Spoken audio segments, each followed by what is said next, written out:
Hello there today. I've got another, what I class to be a relatively short video. As you get on with sort of various knives, particularly buying customs or production, high-end production knives, you get to a point where you know exactly what kind of knife that you need, what is ideal for you, and everyone is completely different. So some people want to have a knife which is particularly got a shorter blade, perhaps a better type of steel. It will do a particular job which all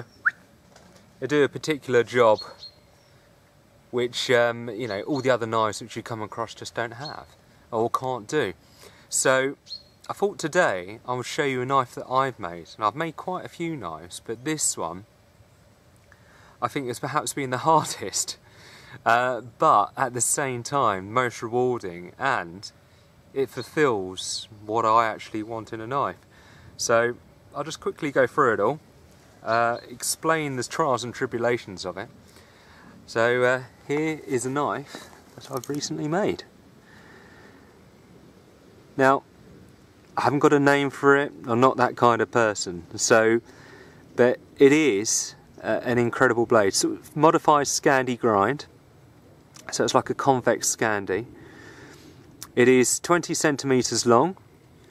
So basically we were talking about a 4-inch handle and a 4-inch blade. It's 4mm thick, high-speed steel. So this is actually a lathe milling blank. So this is metal, it's used for cutting metal. And so some of you are probably thinking, well, that's probably quite hard to actually shape. It was. It was incredibly difficult. And just trying to drill 2 little holes for pins probably took about 20 hours. So what I've got here is a relatively compact, and there you go, you can see the handle sort of shape that I've wanted to fit my hand. But very, very strong, compact knife. So there's a couple of things which I've seen on some custom knives which I liked, including these sort of finger scallops here, so they just fit in quite well, you can just see them. I wanted quite a robust blade and a really, really sharp 90-degree angle. But what I also wanted, because sometimes when you're using a knife you start to have excess bits of material on here, or you start to round off the edges as you're striking a ferrocerium rod. Depends on how dense the rod is.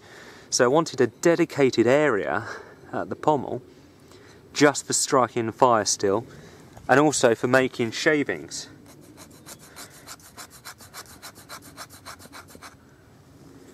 So just make some little shavings just by scraping. So without further ado, I'll just literally show you how it sort of cuts. Doing a feather stick. I'll try and get this quite light. Again, this is a real cutter.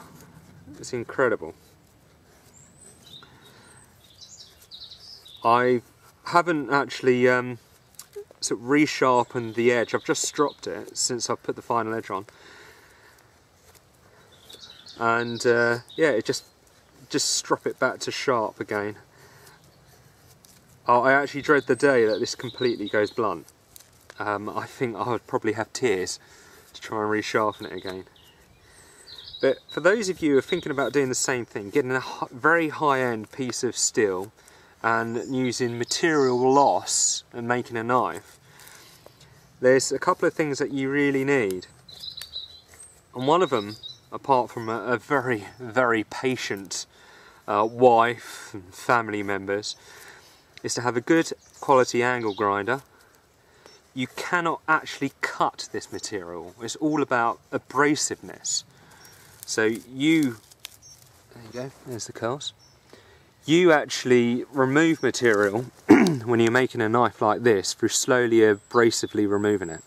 So I used basically sanding pads for an angle grinder to get the shape initially, rough it all out, get the handle shapes and all the lines, and then I used a Dremel with a number of Dremel bits, diamond coated, to try and drill the holes, and of course I used lubricant as well.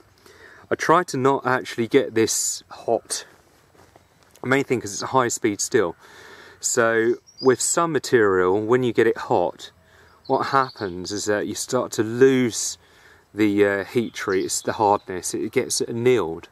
It's the opposite with this. You get this really hot, it starts to harden. So it's an air hardening, high temperature steel.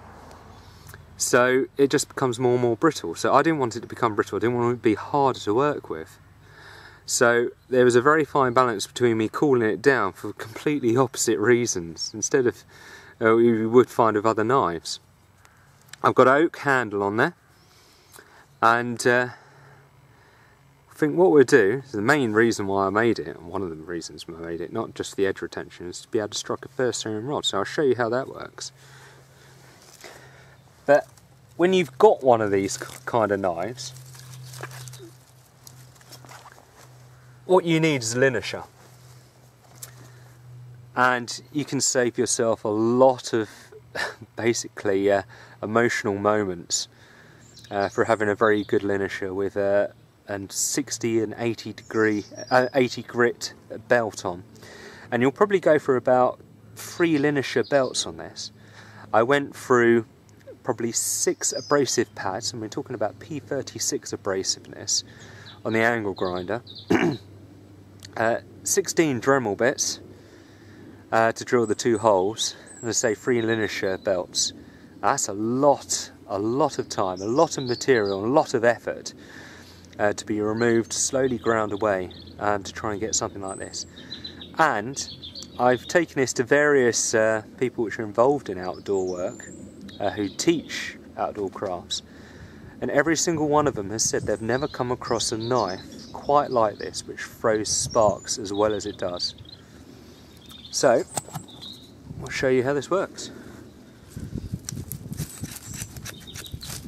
Right. I'm just getting an area. So I'll show you how with the handle, well, I'll do this bit first.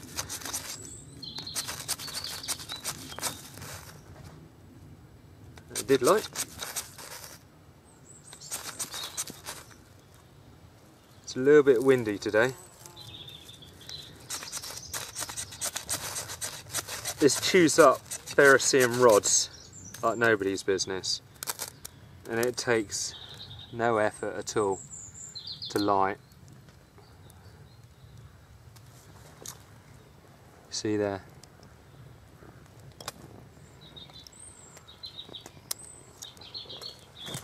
Now to show you without that in the way,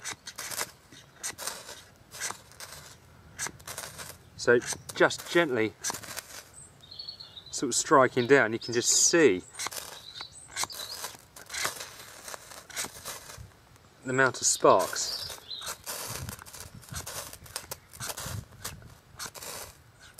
See, it's barely going an inch.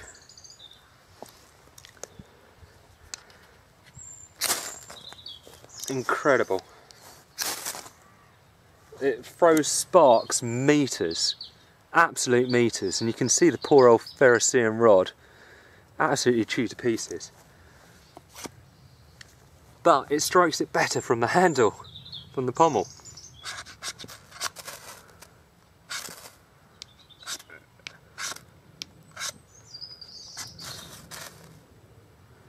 So really, really good. And what I wanted is to be able to do really controlled scrapes. And this just allows me to be really safe with the knife. Really controlled scrapes. And this is a very, very hard ferrocerium rod. And absolutely incredible. Razor sharp still on the handle here, no damage. There really is no damage. A little bit of sort of blacking of the blade just from the just from scraping it, but that just wipes off. Really nice. No trouble whatsoever. So if you want to make yourself a knife, and you've got a lot of time, a lot of patience, and somebody with quite a well-equipped workshop, I'd advise to give it a go. Make one of these. You can buy lathes still, sort of lathe cutting blanks, from Axminster direct, or you can buy them online from eBay. You run a bit of a risk because you don't know quite how good the material is from distributors on eBay, particularly in China. But go to Axminster. I mean, they're absolutely, that's what they do. They have all the blades and sort of milling equipment for basically Joe, the person off the street really, and not a trader. It's a good place to go. Have some fun choosing your own scales. You can make your own pins. You can do all kinds of things. I've seen a lot of people make mosaic pins. For me, this is basically the smallest diameter that I had that actually could fit, because I was having so much trouble to try and drill through this. So I took whatever size hole I could actually eventually get in the end. I made sure I had pins that would fit. But it works beautifully. It feels fantastic in the hand. It's made to my hand. And that's the joy of making your own knife. So it'd be good to actually see some more videos or some sort of comments from you all.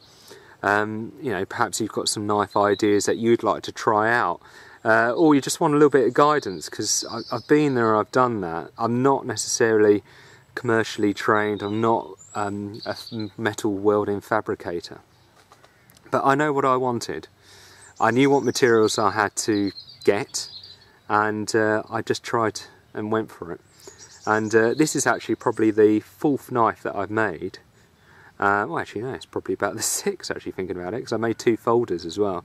But this one is definitely something I'm going to keep. I will never ever get rid of this. First of all, because the amount of time, effort and just sheer hate that went into making this means that it's a knife that I will always keep. And it is just incredible. So you can buy £300–400 knives. Yes, they'll probably be a much better finish than this. But for usability, you know, you just can't beat making your own. So, there you go. A homemade knife, very high specification. Strikes fire stills like no tomorrow. I mean, if you was in a survival situation, if I was in a survival situation, I would take this knife. I know I'll always be able to light a fire with it. The edge is incredible. This has had this edge, original edge, for 7 months. I've been cutting and doing work with it. I haven't touched it.